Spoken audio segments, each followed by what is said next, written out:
Samantala, itinanggi ni COMELEC Chairman George Garcia ang alegasyon kaugnay sa umano'y pagkakaroon nito ng offshore account. Kasunod yan ang paglabas sa mga listahan ng ilang mambabatas ng tungkol sa 49 na offshore bank accounts. Si Kayla Lahin magbabalita. Pinabulaanan ng Commission on Election o COMELEC Chairman George Garcia ang umiikot na alegasyon patungkol sa pagkakaroon niya ng offshore account sa isang interview kahapon.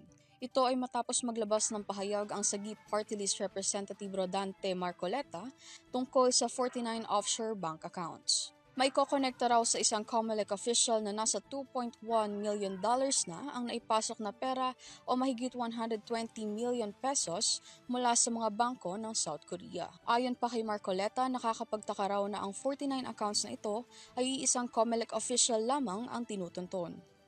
Samantala, hindi pa rin pinangalanan ni Marcoleta kung sino ang tinutukoy na opisyal dahil may hinihintay pa rin daw silang beripikasyon patungkol dito. Sa kabilang banda, pahayag naman ni COMELEC Chief Garcia, nakikipag-ugnayan na siya sa National Bureau of Investigation upang malaman ang katotohanan sa akusasyong natatanggap.